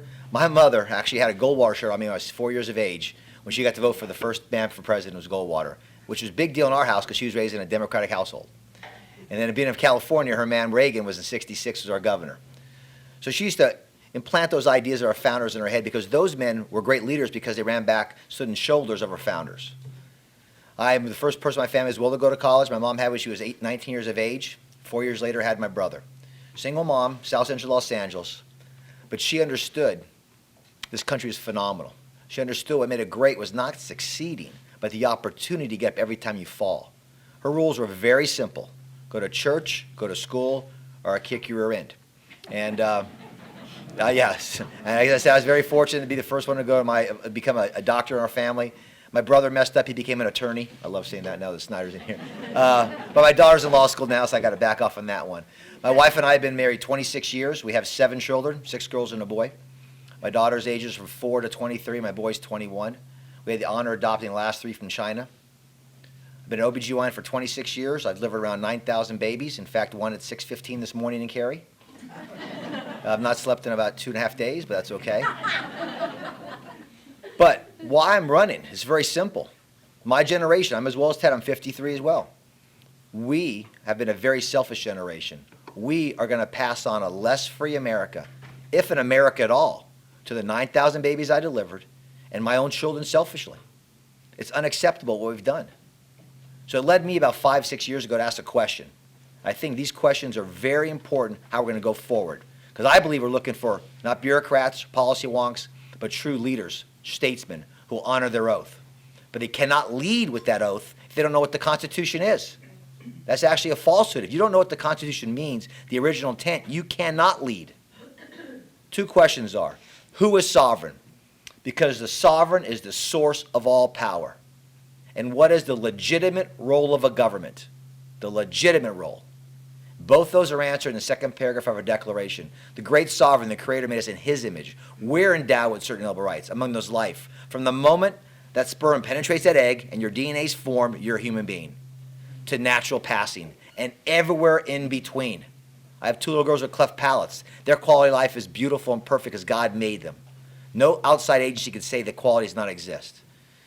Next thing is liberty, with its freedom, responsibility, and then the pursuit of happiness, which is your dream. Live your life the way you want to live it, with its success and failures. The very next question is answered with the very next question. Sentence. What is the legitimate role of a government? It says to secure these rights. What rights? The individual's rights, not the collective, the individual's rights. To secure these rights, a government instituted amongst men, driving their just powers for consent to the governed. So who's giving their consent? The sovereign. You are giving your consent, not to have masters, but have unbiased umpires keep the opportunity at the beginning equal. And the moment a government oversteps those bounds, another inalienable right is you have the opportunity to cast that off. Jefferson listed 28 things he called tyranny. Obamacare is tyranny. It attacks every fiber of our Declaration. I've been attacked a bit in this primary that I'm talking about philosophy a lot. But without a philosophy or worldview, you have no foundational principles. Our Constitution, 11 years later, was based upon that philosophy. So Obamacare attacks life, puts a price tag on life they'll spend on you during your lifetime. It attacks your liberty. You must buy it to be a citizen. It attacks your property, your income. Now, I read every word of Obamacare. I also read every word of Dodd-Frank. I will promise you I read every word when I'm up there, or I do not vote on it. And if it's not constitutional, I vote no. But the sad part is today, we're being attacked in the most insidious of ways, from within. The Constitution is 6 pages. 6. As Henry said, it restrains the government, not the individual. And the Bill of Rights does not grant one single right. It just declares God-given natural rights in which the federal government can never, ever infringe upon, ever. And the moment it does, that's where this important idea of federalism is important. I want to know how the Constitution is put together, so I, being a crazy guy, I read the Convention Notes of 1787. 3 men kept notes in every single day in Philadelphia, Yates, Martin, and Madison. We don't have to argue when they discussed a fiat currency or gold. On August 6th, they voted gold 9-2. We don't have to argue what they discussed on foreign trade, what they discussed in September. You can read that. But Madison said it's not what they passed in Philadelphia. It's what the parties to the contract. The parties are over the agent. The parties are the states. So I read every state convention from 1787 to 1789. Ours in Hillsborough is phenomenal. The big crux of why we've messed up, why we stepped over, is because the 9th Amendment and the 10th Amendment, the crux to federalism, and Article 6, Clause 2 in the Constitution says, the Constitution is supreme law in the land and pursuant thereof. So in our convention, that was asked, what does that mean? It was answered by James Iredell, who later on was placed in the first Supreme Court by George Washington. If the federal government ever usurps their power and passes a law not enumerated, it is null and void in the state. The federal government is a product of the state government. The state government is a product of the sovereign. Who's that? You. That's why we're in this position. That's why I believe I'm the best candidate for this. I'm the only candidate in the country backed by Senator Paul and Senator Lee and Mick Heavy of Freedom Works. Gun Owners of America, National Association of Gun Rights, and Coulter, my church, Thomas Woods. This is not a game. I deal with life and death every single day. If I operated the way Congress does their responsibilities, it's not malpractice, it's criminal. It's criminal. So what we want to do is, I believe we need happy warriors. Our party is the party of Frederick Douglass, of Martin Luther King, of Susan B. Anthony. Our party is the party. Right now we have to decide, are we McConnell? Are we the progressive status of the party? Or are we Reagan and Goldwater and Taft and Coolidge? I think it's great, because when you stand firm in the constitutional principles, that builds a winning coalition. We're the only candidate who's beaten Ms. Hagan 5 months in a row, either beaten her or tied with her, the only one. And our margin are getting larger all the time. We have Freedom Works with 150,000 activists in North Carolina. We have over 72,000 people on Facebook.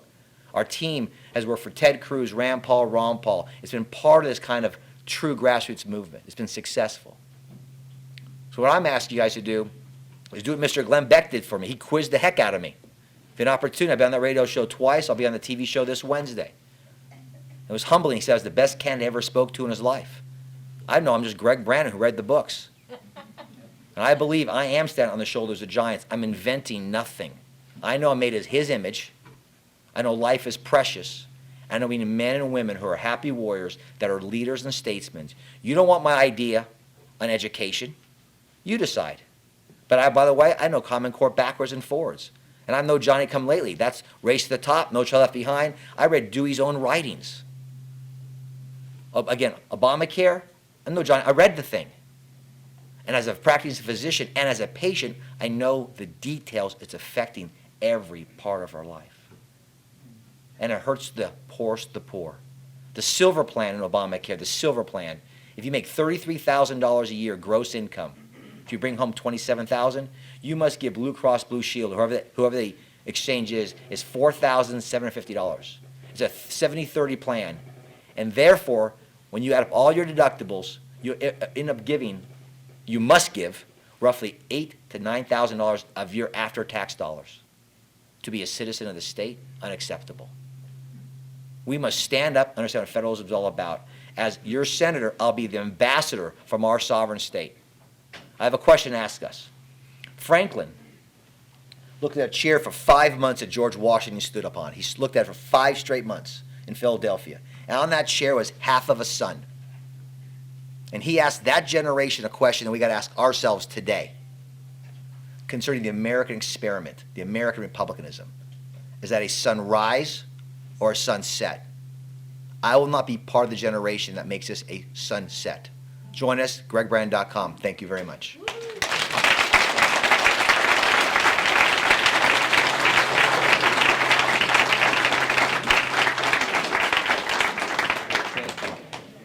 Yeah, if Jim and Ted are coming up here, I'm not sure the remote mic is working. It was on before. We're going to have the gentleman up here. I think what we'll do, Ed, let's set the clock for 10 minutes. Let's give ourselves 10 minutes if there are questions, whatever you want to do. And is that working? I don't see the light on it. There it is. It is. Is this? See, I'm afraid that might be turned off. So let's just do what we can from here. All right. And what? I'll tell you what I'll do. That looks better. We'll even out. Are you guys ready? Oh, yeah. Sure. All right. All right, Joe. Did you send the team from North Carolina? I don't know if it's the water there. I don't know if it's a special interest.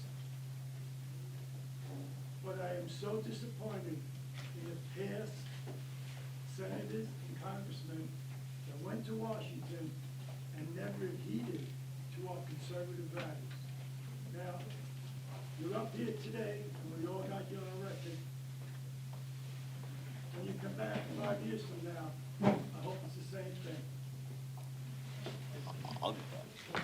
Okay. Well, I agree 100%. That's why I'm running. I trust nobody else ever again. I've given my Hippocratic Oath for 26 years. I fight for the sanctity of life every day. I've been honored to be part of a practice that built a base of 25,000 patients with my office manager, my nurses, my team, if I did not tell the truth to keep integrity. When I'm with that life every day, and all those little babies that don't make it home, or those women I'm talking about cancer, my integrity is all I have. That's why I will not ever sacrifice my integrity. I think the crucial part is you're our lobbyists. We're going to do our transparency now and be interviewed. If we're not going to be interviewed, we don't deserve this job. And I'm not going to come back in 5 years. I'm coming back probably in January, February after we win this thing.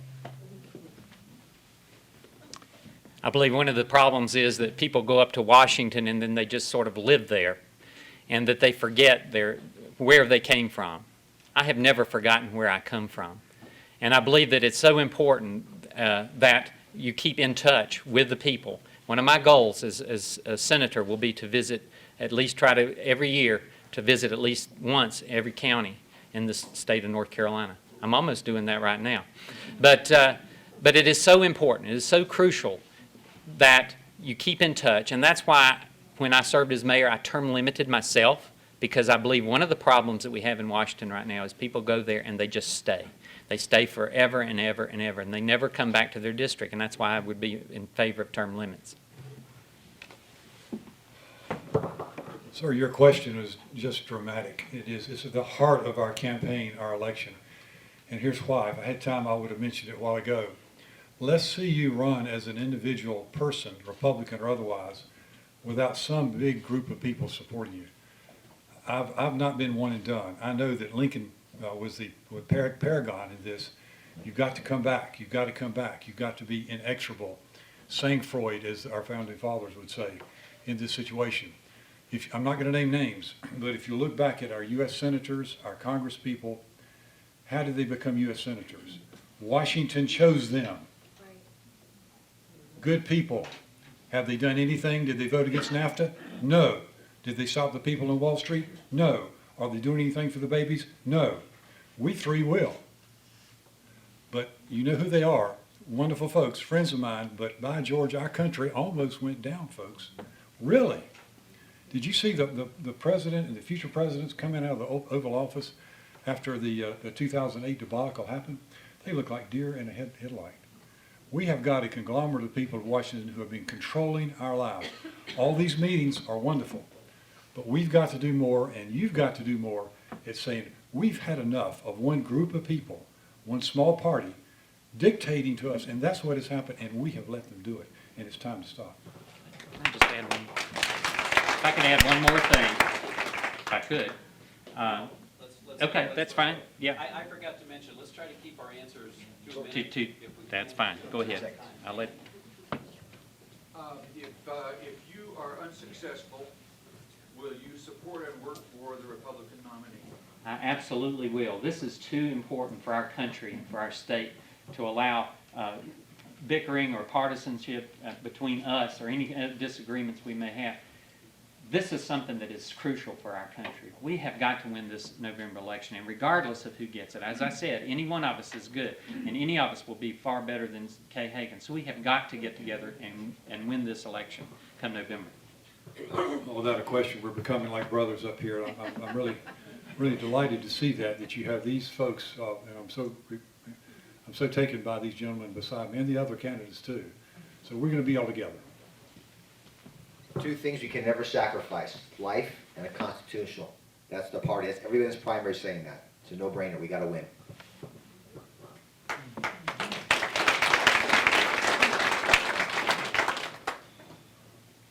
Nobody seems to be addressing the Federal Reserve. I hear talks against Wall Street, but the real cause is the banking cabal in the Federal Reserve. What will you do to get rid of it?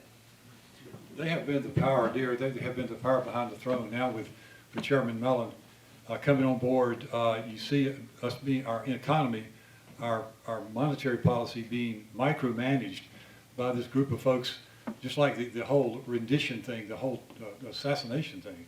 Who's making these decisions? What colonel in Washington is making these decisions? What group of people on the Federal Reserve are making the monetary policy that obviates and supersedes the fiscal policy of the Congress? This will be changed. Trust us. We'll train, any one of us three are going to change that. Well, that's the 3 crimes in the Constitution: treason, piracy, and counterfeit. The Fed does all 3. Okay. I would eliminate the Fed. From 1792 to 1913, our dollar increased 17% on a constitutional gold-silver standard. From 1914 to today, it's down 96 to 98%. The Fed must go, and that's why the 16th Amendment must go, because don't forget, the enforcement arm of Obamacare is the IRS. The Federal Reserve is way out of control. It's headed now by a Keynesian person, and I think that they absolutely have to have an audit. They've never had an audit to my knowledge. I think that's a no-brainer. And I think once that happens and they see what's been going on up there, there will be some major changes that occur.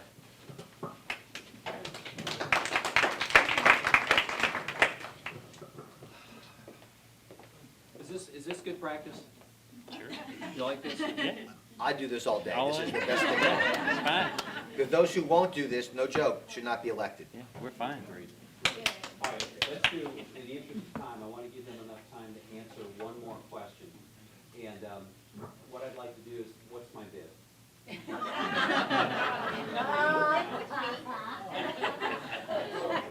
My wife's birthday is tomorrow night.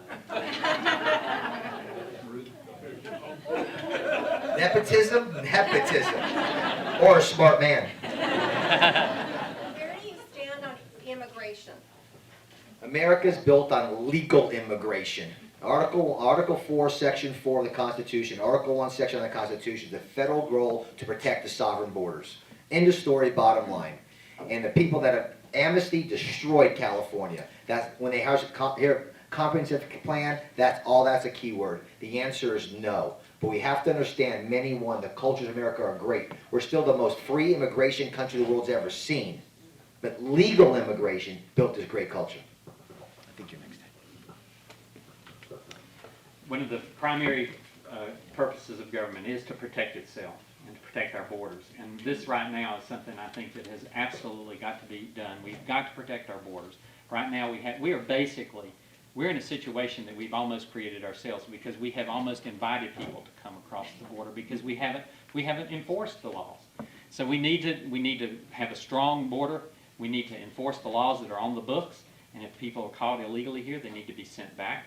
I don't believe in amnesty, and I do believe that we need to change things in terms of allowing people to come, because it's not just people from South America, Central America. These are people who are coming in from other places, and they're possible terrorists and so forth, and they're coming in illegally, and we've got to put a stop to that. And then that's the primary goal of our federal government, is to protect our borders.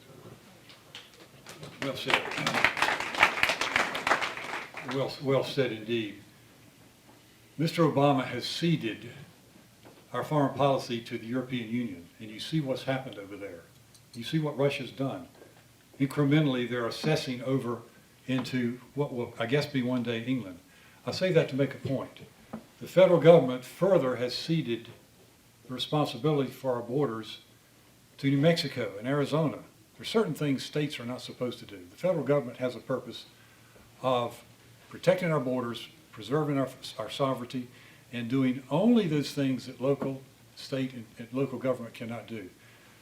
We are responsible as people of the United States for letting this happen. I don't mean to be blaming you folks, I'm blaming all of us. We are responsible for the leadership we put in Washington who've allowed this to happen to our borders. It's time that we did something about it. It's time that you did something about it. Thank you. Thank you.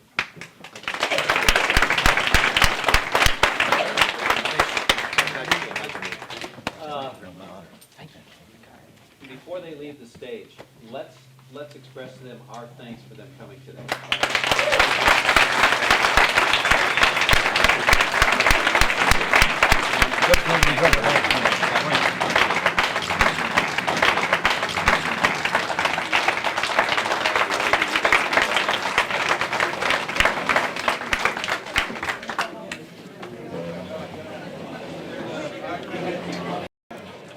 right, we've just got a couple things to take care of, and well, I didn't announce the raffle, but those of you that saved your tickets, you're in for a surprise maybe. We'll see. All right. All of you should have a straw poll ballot.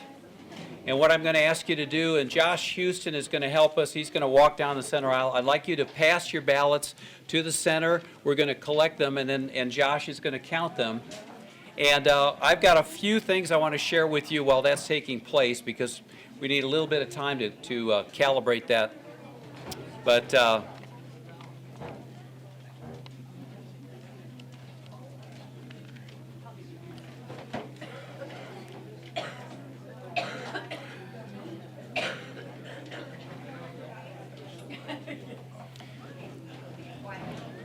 yeah, if you would just pass your ballots to the center so Josh can walk right down the middle and pick them up.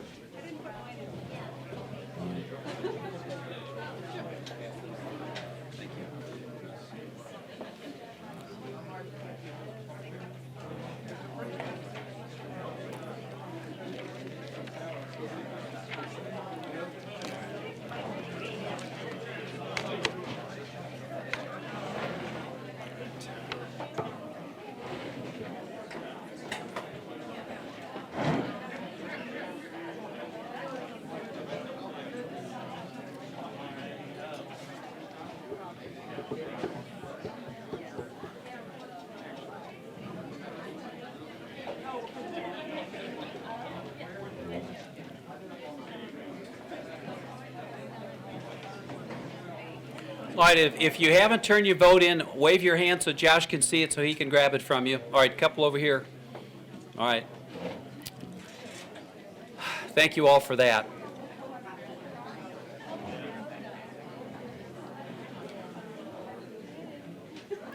All right, if you will, folks, I've got a couple of remarks while Josh is taking the time to calibrate this. Looks like we've got a brisk vote count, but he's really good at math. He's a banker.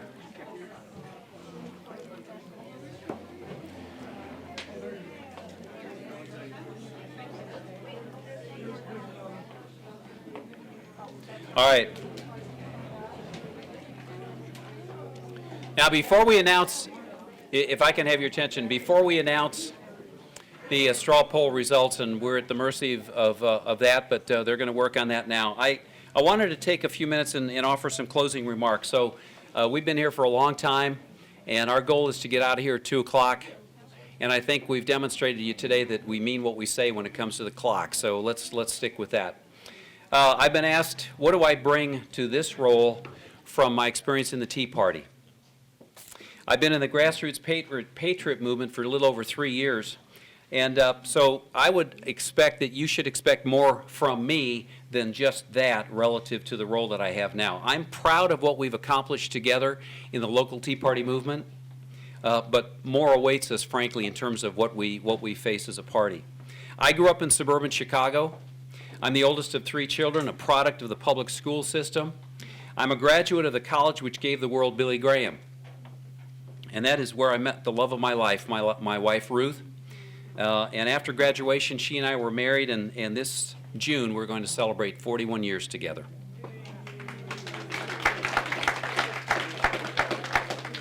Like so many of you here, I've had a long and rewarding career in the private sector. My specialty was human resources. And my typical day included coaching leaders and employees alike on a full array of issues. But I got to tell you, I've seen some wonderful examples of leadership, and then I've seen the opposite. I've seen some great examples of people working together, and then I've seen quite the difference. So I think that's important to point out. Now, I played collegiate level baseball and basketball. And in both of those worlds, the focus, as you would expect, is on winning. But it's not winning as an individual, it's winning as a team. And that appetite, that orientation, has pretty much been what I bring to where I stand today. One of the coaches, I think it's Vince Lombardi, but someone famous said, "Show me a good loser, and I'll show you a loser." And my wife will testify, I am not a good loser. I hate to lose. And I trust you'll join me in that expectation. Many people like to call this war without the ammunition, and it really is. And I make no mistake about it.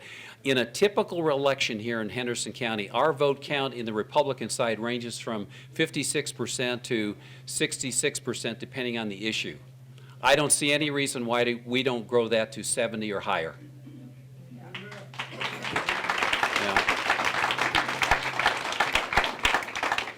Now, does Josh have the results yet?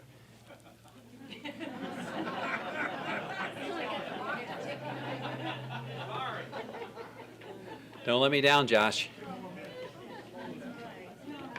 So what awaits us in 2014? Well, let's look back for just a second. In 2012, the last major election we had, 2/3 of registered Republicans in this county went to the polls. In 2010, which is the year that most experts say that's sort of a good baseline for 2014. In 2010, and that was when the Republicans took over the North Carolina legislature, less than half of the registered Republicans in this county participated in that in the general election. But wait, there's more. That same year, 2010, in the primary, less than 1 in 5 Republicans went to the polls and voted. What gnaws at me with those numbers, at the very time when we have an opportunity to pick our candidates, not Karl Rove or fill in the blank, 4 out of 5 Republicans in this county didn't do that. That's got to change. Those numbers need to grow. I don't have a goal. I learned in my corporate experience numbers can be dangerous. And if anyone's here, is anyone here from the media? Don't you dare say that I put a goal out there, because I have not. We have a very growing and active social media, and you're going to see a communication approach coming out of this party that you've not seen before. And with that, the occasion to get the news out, get the truth out, and stand behind who we are and what we say. And I would say this. Everyone here today has to help with the job of recruiting. If you know someone who's not registered, take them to the Board of Elections. Don't call me, take them. If you know someone who is inclined not to vote, take them with you. Help them get educated. I mean, we've got these forums coming up. What a wonderful opportunity to see what these men and the lady that's running for Register of Deeds are made of. And you know, if you walk out of those meetings and say, gee, I wish I had heard more about, well, you know what? That's your fault. You didn't ask the question. We're going to ask you to write it down. We're going to screen the calls simply to make sure that in a group of at least this size or larger, there are going to be some duplicate questions. We want to get to the question. We want to cut out kind of the ground clutter of the speeches that usually precede questions and get right to the matter and let the men and women who want our support have the time to answer us. Doesn't that matter to us? It sure does. Now, Josh, are you there?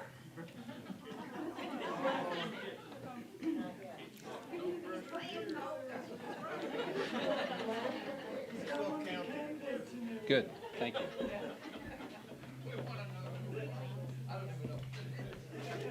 All right, this is not on Josh yet, but we're getting a little impatient. As you leave here, there's a really a wonderful elephant down here in the corner, and the sign, Help Wanted, Thanks GOP, Henderson County. If you're inclined, and many of you have already generously given, but this is a no strings attached, so if you've got some spare coins or change that you want to donate to the party, it's going to be right over here, and we're going to be featuring this at events. So when people come by and they want to help the party, this will be one of the many ways you'll have to do that. So thank you for that.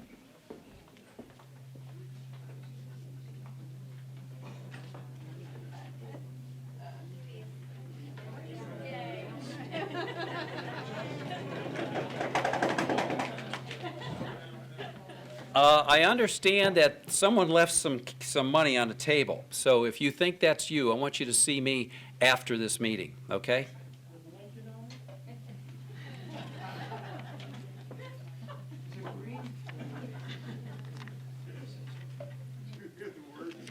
Did you hear the comment? There's nothing on here. The front is blank. Oh, I got to read the back.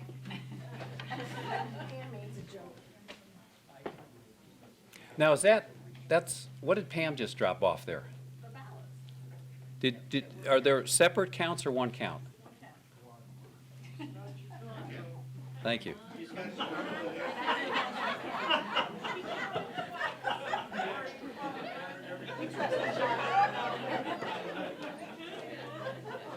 You should see Bill Moss. Look at him over here. He is just, he cannot wait. Let's enjoy this for just a minute, okay? Because I sure am.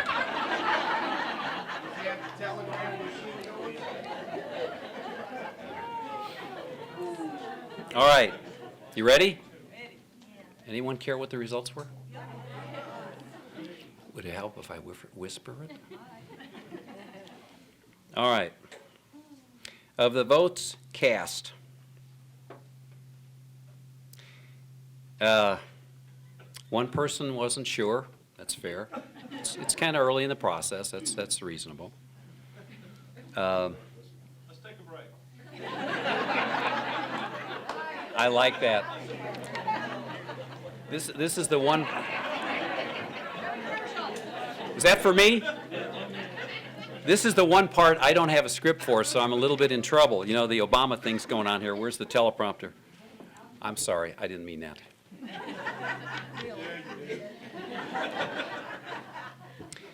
Mr. Snyder and Mr. Alexander and Mr. Harris and Mr. Tillis all had votes counted in their favor, but far and away, by a long shot, Greg Brannon is our selection as U.S. Senate.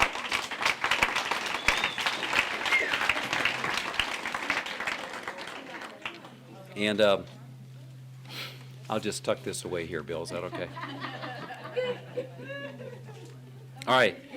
Did you have a good day today? Yeah. This is. Thank you all for coming, and I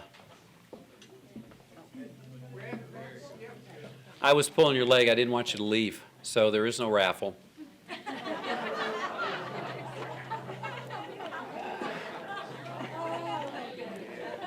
We expect to see everyone again when? April 3rd here, 7 p.m. Sheriff's Forum. April 10th, 7 p.m. County Commissioner Forum. April 17th here, 7 p.m. Register of Deeds. Are you ready to leave? You look like you're on the end of your seat there. I want to get out the door before anybody else. Register of Deeds and NC 117 on April the 17th. By the way, thanks to all of you who have signed up to be delegates. I believe at last count the number is up to 35. And we feel pretty good about that number because you all have had a stake in that. You've had to put in your $2, and we appreciate that. So stay tuned. If you've signed up, you will be getting more information. If you still want to sign up and haven't, you can take care. Becky is out front. As you leave, you can take care of that. Thank you, everyone.